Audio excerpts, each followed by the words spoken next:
My review of the Creedence Clearwater Revival album Live in Europe. It was released in 1973 and recorded in 1971.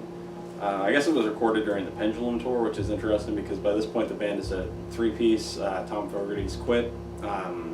So it's, for some reason, like when I first got this album, I thought it was recorded for the Mardi Gras tour because it has some of the Mardi Gras songs on it, but no, it's before that. So it's kind of weird to me that they were doing those songs like way before they recorded the album. You probably hear like noise in the background. My neighbors are like listening to their music really loud, which is irritating because they have horrible taste. Anyway, so yeah, this album,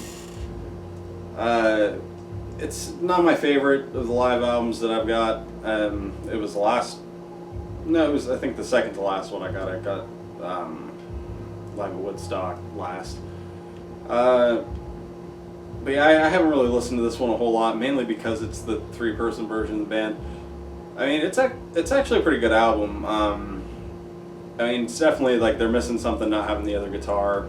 But at the same time, he does a good job playing here just by himself, and you kind of notice the bass a little bit more, which is kind of cool.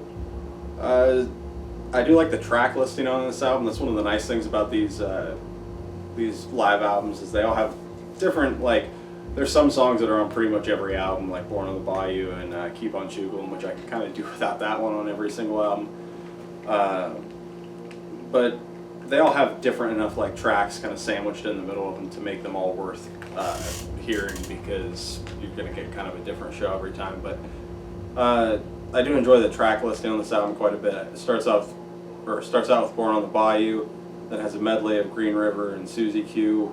Then It Came Out of the Sky, then Door to Door, the Stu Cook song, which I gotta say that I think his vocals live here are better than any of his vocals in the studio, like versions of his songs on the album.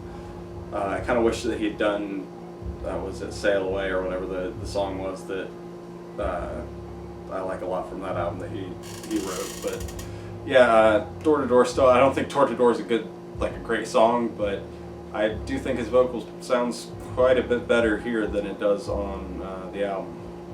Then it has Traveling Band, Fortunate Son, Commotion, Lodi, Bad Moon Rising, Proud Mary, Up Around the Bend, Hey Tonight, Sweet Hitchhiker, and they close with Keep on Chugling. So yeah, good track listing, even with Door to Door. Interesting to hear that live, hear them do one of those songs live.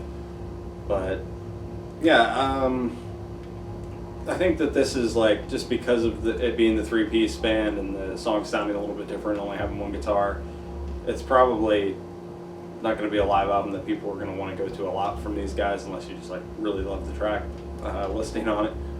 But I don't know. I think it's a good album. Definitely worth checking out if you're into the band.